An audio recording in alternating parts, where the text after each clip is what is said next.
Бейнебаянды бастамас бұрын айта кетейін. Каналға аз ғана адам жетпей тұр. Подписка басып кетсеңіздер, разы боламын. Бұл ешкімге айтылмаған сыр. Толық әңгімесін видеодан тыңдаңыз. Есіктің жабылған дыбысы тым қатты естілді. Жай ғана есік емес, бір дәуір жабылғандай болды. Айсәуле төсектің шетінде үнсіз отырды. Ақ жамылғы әлі тебіс. Қолдары дірілдеп тұр. Түн жаңа ғана түскен, бірақ үйдің іші бір сәтте суып кеткендей. Пеш жанып тұр, алайда ауада салқын үнсіздік бар. Сен өзі қыз болып келдің бе? Бұл сөзді күйеуі емес, енесі айтты.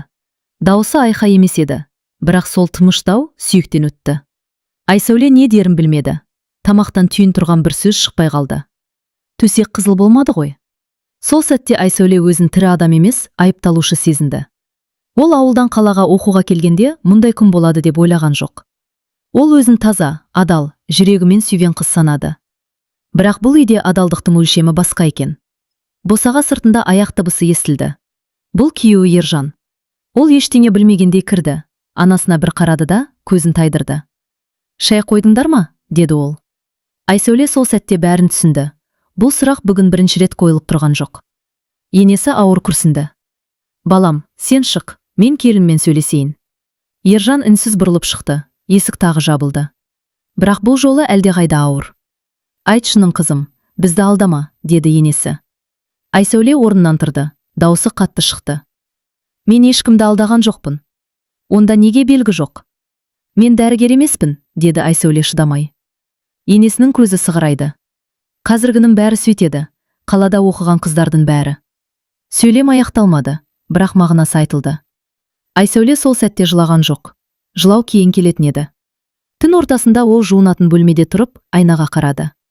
Айнада бөтен адам, көзінде қорқыныш. Иығында ауыр салмақ. «Мен енді кіммін?» деп ойлады ол. Келін бе, күдікті ме? Кінәлі ме? Ал ауылдың сыртында иттер ұлыды. Бұл түн ұзақ болатынын сездіргендей. Осы түннен кейін бұл үйде ештеңе бұрынғыдай болмайтынын Айсәуле әлі білмеді. Таң атты, бірақ бұл үйде таңмен бірге жеңілдік келген жоқ. Айсәуле түн бойы көз ілмеді. Таңғы азан шақырғанда ғана терезеден бозғылт жарық түсті. Сол жарық бөлменің әр бұрышын ашып көрсеткендей болды. Қабырғадағы кілем, ескі сандық, төсектегі әлі де тегіс жатқан ақ жамылғы. Бұл жамылғы бүгін бәрінен көпселеп тұр. Аси жақтан ыдыс сылдыры естілді. Енесі баяғыда ерте тұрған. Таңғы шайында, ренішінде алдын ала дайындап қойғандай. Айсәуле беті қолын жуып, Асиге шықты. «Ояндың ба?» деді енесі, көзін көтерместен. «Иә. Үйде үшінші адам бар, қайнағасы Нұрбек. Ол бәрін көріп отыр, бірақ ештеңе айтпайды. Үндемейді». Үндемеу бұл үйде келісімнің белгісі. Ержан да келді, ол да үнсіз. 4 адам, 4 түрлі ой, бір үстел. «Айсәуле, шай қый», деді енесі әдеттегідей. Айсәуле құманды алды. Қолының дірілін жасыра алмады.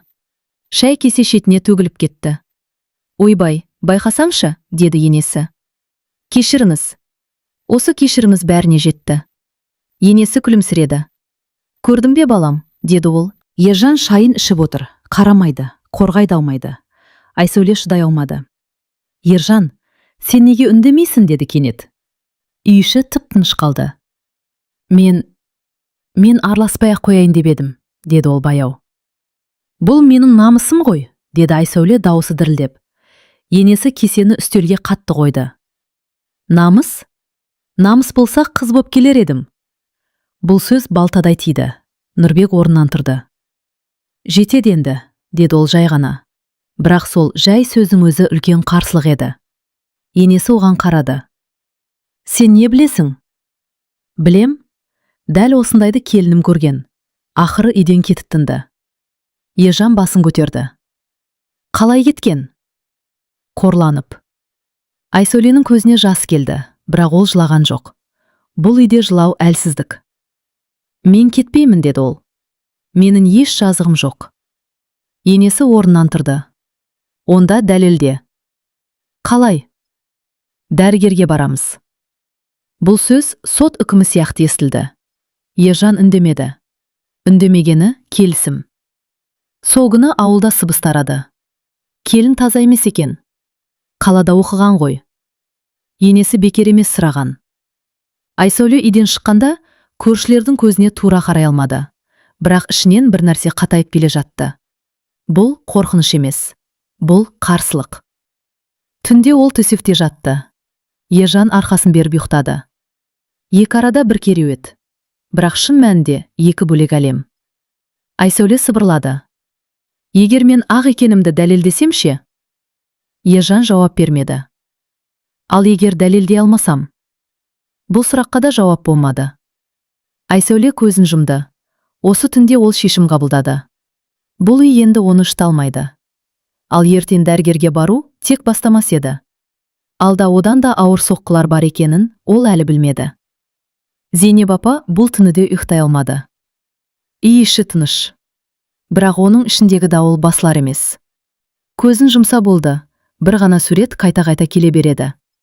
Ақ жамылғы. Қызыл емес. Осы көрініс оны өткенге сүйреп әкетті. 35 жыл бұрын Зейнеп ол кезде 17 деді. Яң. Ауылдың сөзіне тез сенетін, ят болады дегенді жанынан артық көретін қыз. Оны да ұзатып әкелген. Оны да сол түні тексерген. Енесі емес, құдағилар. Ауылдың әйелдері. Төсекке қарап тұрған көздер. Қыз емес деген сөзді сол кезде естіген. Бірақ ол қыз еді. Тек бала кезінде аттан құлап, жарақат алған. Оны ешкім тыңдамады. Ертесінде күйеуі бетіне қарамады. 3 күннен соң ажырасып кетті. Зейнепті әкесі үйге қайта әкелді. Бірақ ауылдың тілі үйден де өткір болды. Қайтып келген қыз жаман белгі. Ол сол кезде ант етті. Ешқашан әлсіз болмаймын. Ешқашан өзімді қорлатпаймын. Кейін ол басқа жігітке тиді. Ержанның әкесіне. Ол кезде бәрін жасырып қалды. Алғашқы баласын дүниеге әкелгенде ғана жұрттың аузы жабылды. Бірақ жара жабылмады. Қазіргі уақыт Зейнеп апа таң алдында орнынан тұрды. Терезеге қарады. Ауыл әлі ұйқыда. Мен оны жамандықтан сақтап жүрмін, деді ол өзіне өзі. Айсәулені ас үйде көрді. Келін ерте тұрған. Таңғы шайын өзі қойып жатыр. Таңертең ерте тұрасың ба? Деді енесі суықтау. Ұйықтай алмадым. Мен де. Екеуі бір сәтке көз түйістірді. Бұл дұшпандық емес, бұл бір жараның екі жағы. Бірақ Зейнеп апа райынан қайтпады. Бүгін қалаға барамыз, деді ол, дәрігерге. Мен дайынмын, деді Айсәуле. Енесі таң қалды, қорықпайды деп ойламаған. Жақсы, деді ол қысқа ғана. Жолда Ержанда отырды, 3 адам, бір көлік. Ауа ауыр. Клиникаға кіргенде Зейнеп апаның жүрегі қатты соқты. Бұл есік оған таныс еді, өткенін еске салды. Дәрігер, жас әйел. Қандай шағым? Тексеру керек, деді Зейнеп апа. Айсәуле ішке кірді, есікті жапты. Зейнеп апа дәлізде отырды, қолын тізесіне қойып. Терлеп отыр. Егер ол таза болса ше, деген ой келді. Ал егер мен қателессем ше? Бұл ойды тез қуып жіберді. Айсәуле шықты, жүзі сабырлы, қолында қағаз. Нәтиже дайын, деді дәрігер. Зейнеп апа қағазға қарады, көздері үлкейіп кетті. Қыздық перде сақталған, бұзылу белгілері жоқ. Қолындағы қағаз дірілдеп кетті. Ержан оқыды, үндемеді. Зейнеп апа бір сәт үнсіз қалды, сосын қағазды қайтарып берді. Бұл қағаз бәрін шешпейді, деді ол. Қалайша, деді Айсәуле алғаш рет қаттырақ. Қазір медицинада алданады. Бұл сөз Айсәулені емес, өз арын қорғап тұрған Зейнепті көрсетіп тұрған еді. Сол сәтте Айсәуле түсінді. Бұл тек өзі туралы емес. Бұл енесінің өткенмен күресі. Көлікте қайтып келе жатып, Зейнеп апа терезеге қарады, көзінен жас ақты. Бірақ оны ешкім көрмеді. Ол өмір бойы бір сұрақтың тұтқыны болып келген, мен шынымен кінәлі едім. Ал енді сол сұрақты келініне қойған. Бұл қателік еді. Ал сол қателік енді бәрін қиратуға жақын. Қалаға барып келген күннің ертесі, ауыл ерте оянды. Ауада бір түрлі ауыр иіс бардай. Бұл сөздің иісі. Өсек әлдеқашан жолға шыққан. Айсәуле таңғы шайды ішпей қойды, тамағынан өтпеді. Кеше қолында тұрған дәрігер қағазы бүгін тумбочканың ішінде жатыр. Бірақ сол қағаз оны қорғап тұрған жоқ. Зейнеп апа таңғы намазын оқып болды да, ұзақ отырып қалды. Таспихын баяу тартып отыр. Бірақ ойы басқа жақта. Қағазға сеніп қалма, деді ол кенет. Айсәуле басын көтерді. Онда неге бардық? Өзім үшін. Бұл сөз бәрін аңғартты. Ержан жұмысқа кетемін деп шықты, бірақ ауылда жұмыс қайда? Ол тек қашып бара жатты. Түске таман көрші келін кірді, артынан тағы бірі. Шай сұраған болып кірді, бірақ көздері басқа нәрсені іздеп тұр. Қалаға барыпсыңдар ғой. Дәрігерге ме? Жақсы мекен. Айсәуле үндемеді. Зейнеп апа жауап берді. Қазіргінің дәрігеріне де сен оқиын. Сол сәтте бәрі түсінді. Кешке қарай Зейнеп апа құдағиларға өзі телефон соқты. Келіп кетсеңдер, деді қысқа ғана. Бұл жай шақыру емес еді. Бұл сотқа шақыру. Ертеңіне аулада адамдар жиналды. Құдағи. Құда. Туыс туған. Тіпті шақырылмағандар да келді. Айсәуле бөлмесінде отырды, терезеден бәрін көріп тұр. Өз тағдыры талқыланып жатқан естіп отырды. Біздің баланы алдаған, деді Зейнеп апа. Қалада оқыған қыз ғой, деді біреу. Қазір не жоқ, деді екіншісі. Құдағи саспады. Қолымызда қағаз бар. Қағаз бәрін шешпейді, деді Зейнеп апа. Біздің дәстүр бар. Сол сәтте Айсәуле сыртқа шықты. Аула тып-тыныш қалды. Мен тірі адаммын, деді ол. Мен зат емеспін. Біреу күлді, біреу басын шайқады. Қыз бала көп сөйлемеу керек, деді бір әйел. Айсәуле көзін Зейнеп апаға тікті. Сіз де осылай қорланғансыз, деді ол жауапсыз. Жоқ, қорланғансыз, деді ол жай ғана. Зейнеп апа селк етті. Қайдан білесің? Көзіңізден. Бұл сөз жұртқа емес, тікелей жүрекке тиді. Ержан да сол сәтте келді. Кешігіп, бірақ дәл уақытында бәрін бұзу үшін. Жетеді, деді ол. Барлығы оған қарады. Мен үндемедім, деді Ержан. Қорықтым. Анамнан да, ауылдан да. Айсәулеге қарады. Бірақ мен сені саттым. Бұл ең ауыр сөз еді. Мен ажырасуға келісемін, деді ол. Аула шулап кетті. Айсәуле селт етпеді. Ол бұл сөзді ішінен күтіп жүрген. Жақсы, деді ол. Бірақ бір нәрсе айтайын. Барлығы тына қалды. Сіздер мені бүгін соттадыңыздар. Бірақ ертең қыздарымыз да осы жерде тұруы мүмкін. Ешкім жауап бермеді. Айсәуле ішке кіріп, сөмкесін жинады. Киім аз, жүрек ауыр. Есік алдында тоқтады. Зейнеп апа алғаш рет кешір деп айтуға оқталды. Бірақ сөз шықпады. Айсәуле есіктен шықты. Бұл қашу емес еді. Бұл үкімді қабылдамау еді. Ал ауыл артынан қарап қалды. Бірақ шын сот әлі басталмаған. Айсәуле ауылдан кеткен күні аспан ашық еді. Бірақ оның ішіндегі бұлт тарқамады. Автобус терезесіне қарап отырып, ол артқа бір ретте қарамады. Артта қалған үй енді үй емес. Ол жер сот залы. Айып, үнсіз сатқындық. Қасында анасы отырды. Ауылға келгенде бәрін естіген. Бір ауыз сөз айтпай, қызын қолынан ұстап, қалаға алып шықты. Жылағың келе ме, деді анасы. Жоқ, деді Айсәуле. Мен жылап біттім. Бұл өтірік емес еді. Қала оны құшақ жая қарсы алған жоқ. Бірақ сұрақта қоймады. Қала үнсіз. Ал үнсіздік кейде адамды емдейді. Айсәуле бұрын оқыған колледжге барды. Құжаттарын қайта тапсырды. Жұмыс та тапты. Балабақшаға тәрбиеші. Алғашқы күні балалардың бірі. Апай, сіз неге мұңайып тұрсыз, деді. Айсәуле күліп жіберді. Бұл ұзақ уақыттан кейінгі алғашқы шынайы күлкеді. Ал ауылда тыныштық болған жоқ. Өзі кетіп қалды. Кінәсі бар ғой. Еркекке шыдау керек еді. Зейнеп апа осы сөздердің бәрін естіп жүрді. Бірақ бұрынғыдай бас иземеді.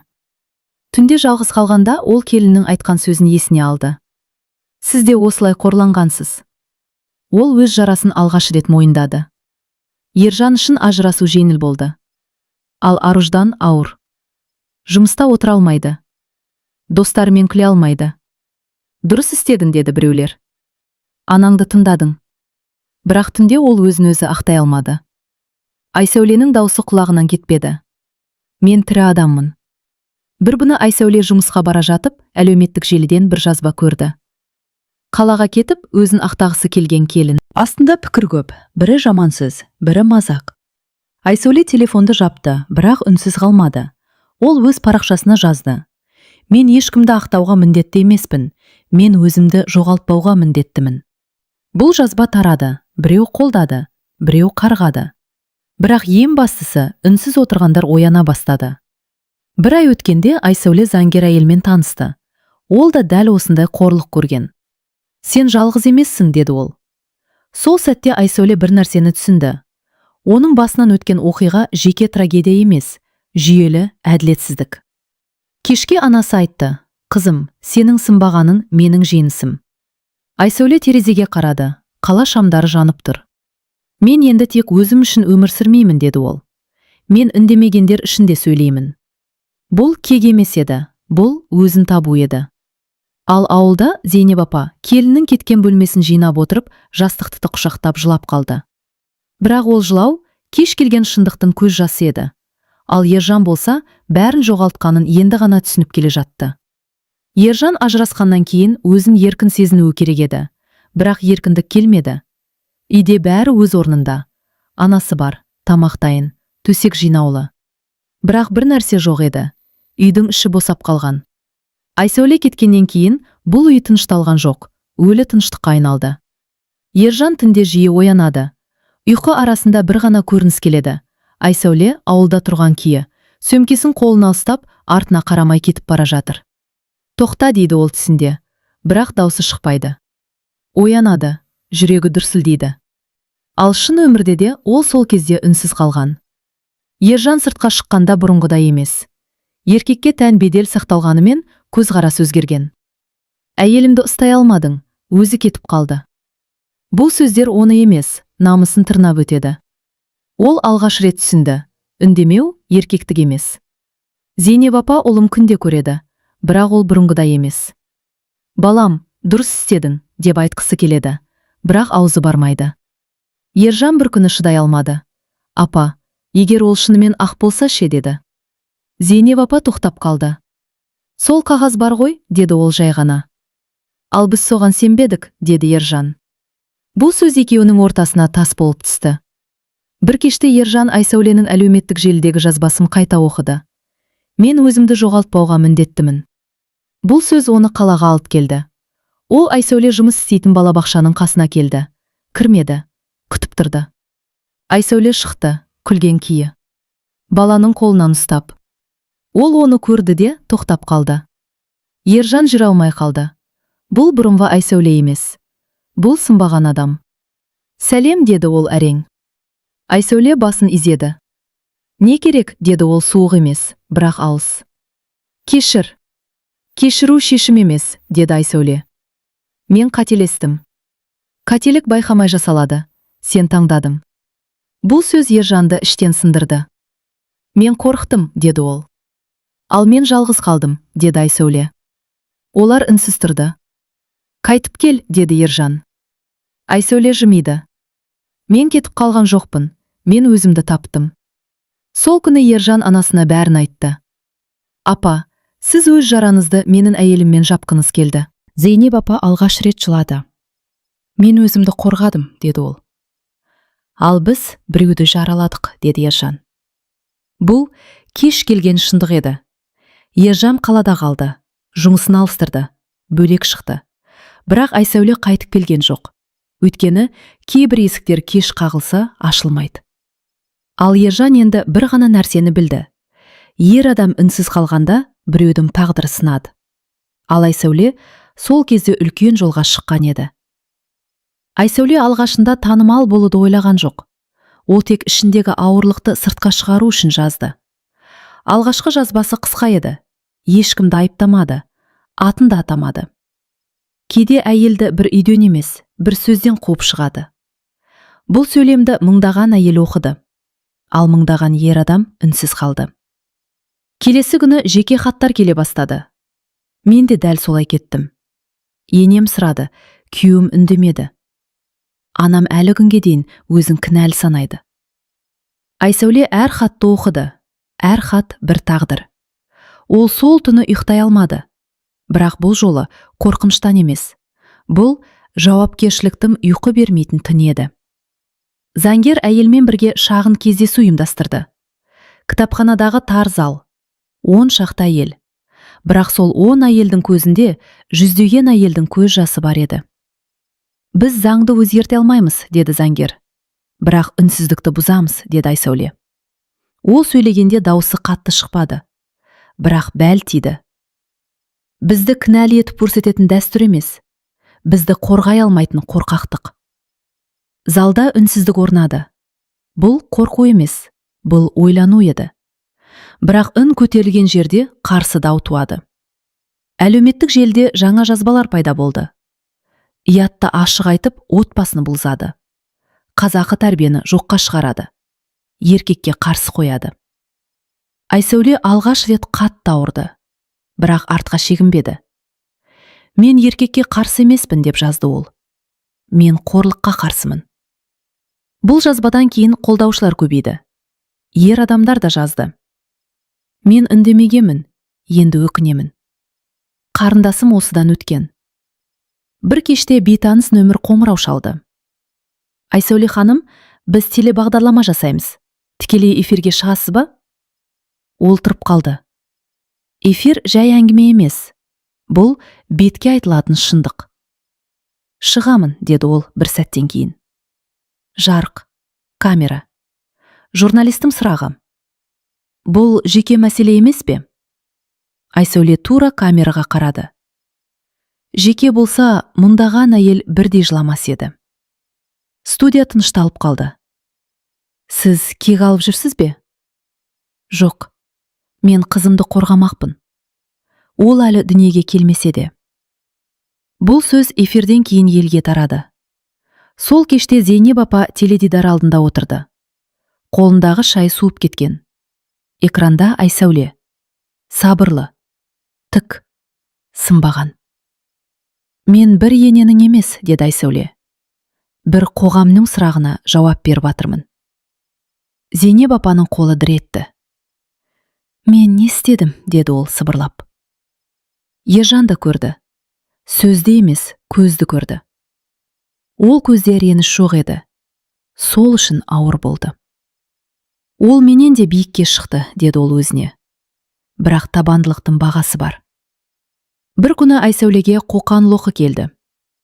Тоқта, әйтпесе, ол алғаш рет қорықты.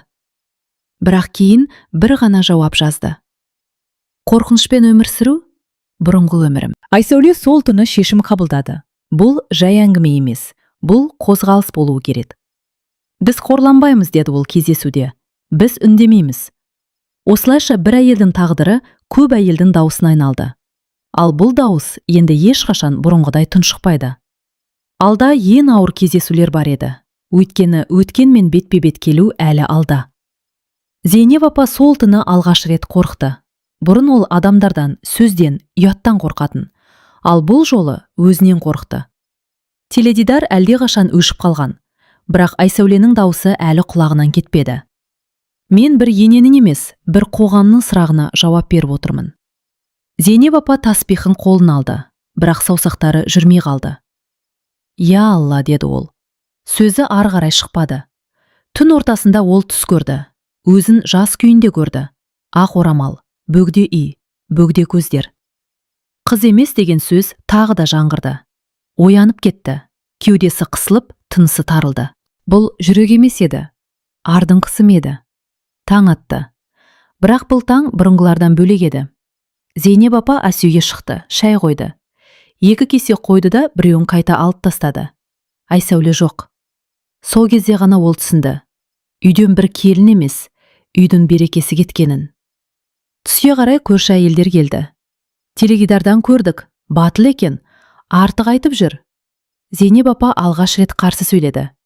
Артық емес. Әйелдер таң қалды. Қалайша? Өйткені ол шындық.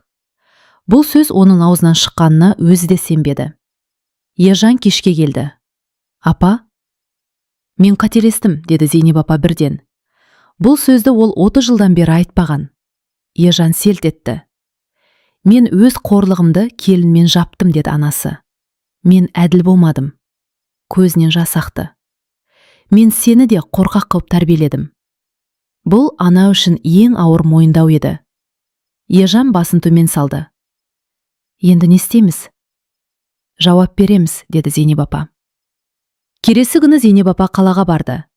Айсәуле кездесулердің бірінде еді. Залда әйелдер көп. Есіктен бір кісі кірді. Ақ орамал, тік жүріс. Айсәуле көріп қалды. Жүрегі бір сәт тоқтап қалғандай болды. Зейнеп апа мінберге жақындады. Сөйлейін, деді ол. Зал тына қалды.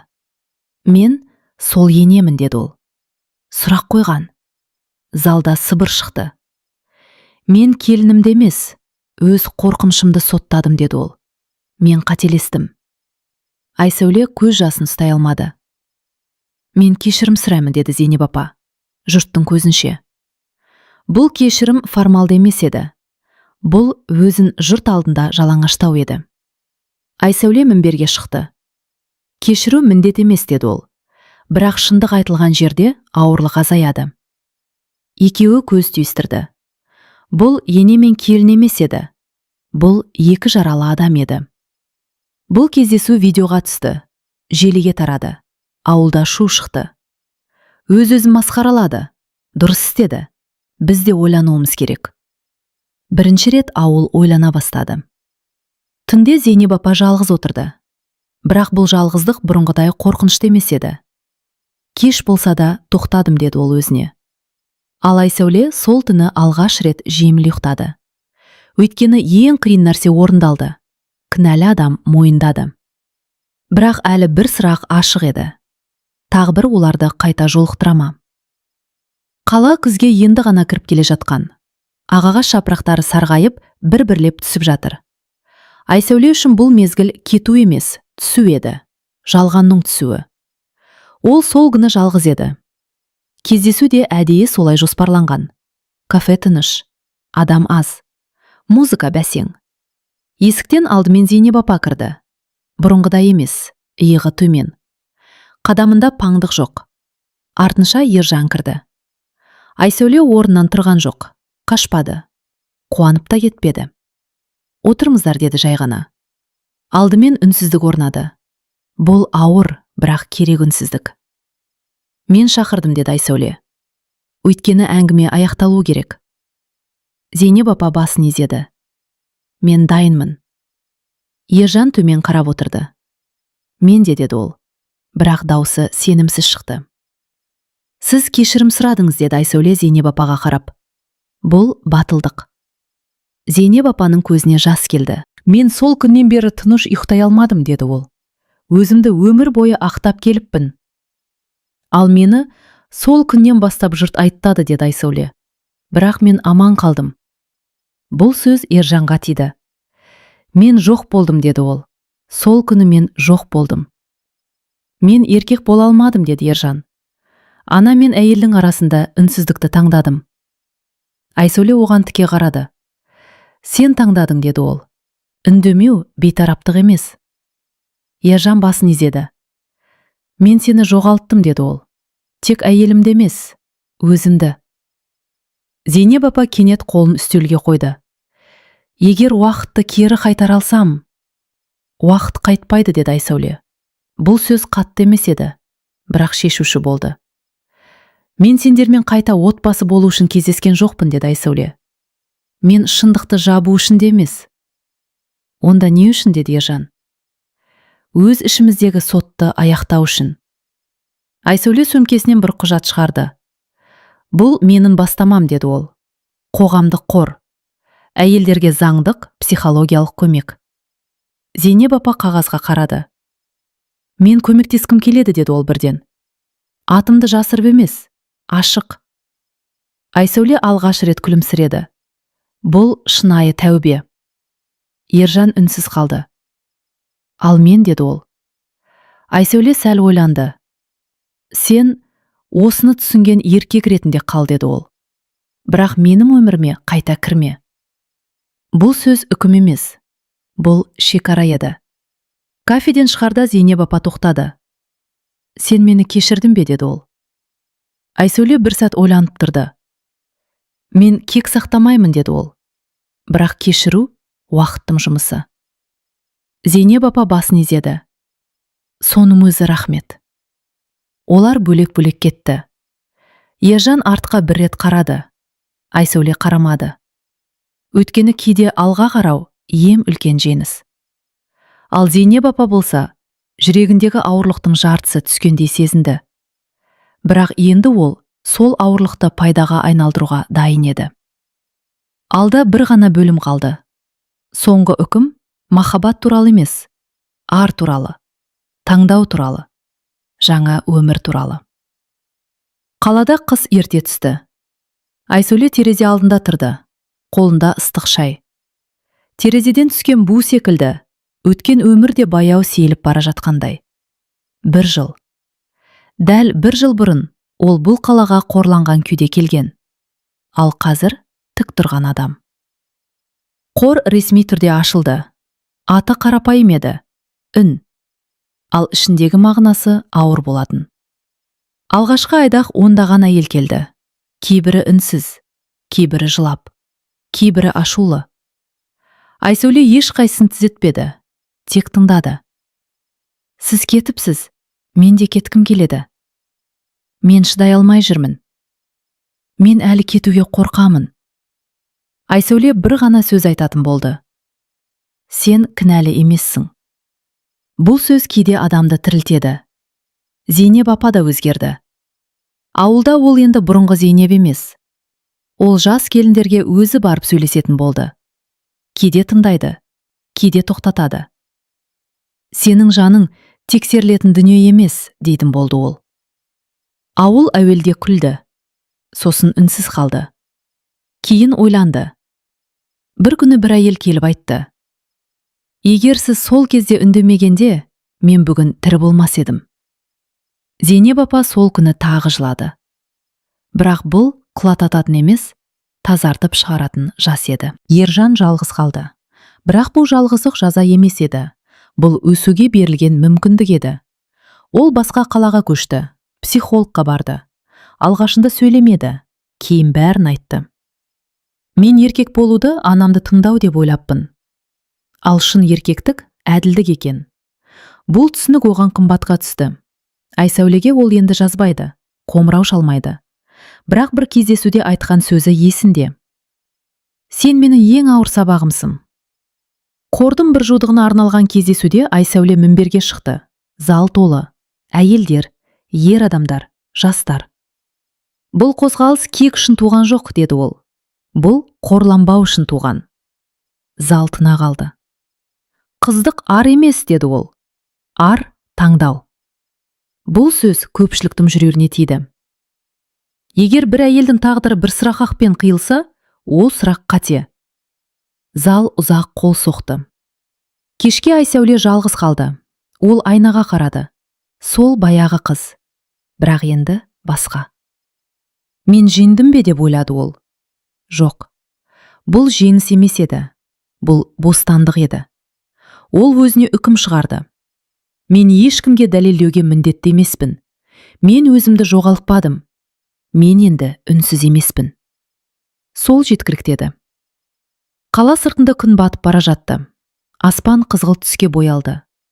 Бір кездері біреулер іздеген қызыл түс енді аспанда тұрды. Бірақ ол енді ешкімге есеп бермейді. Өйткені бұл табиғаттың бояуы. Ал адамның ары ешқашан төсекке қарап өлшенбейді.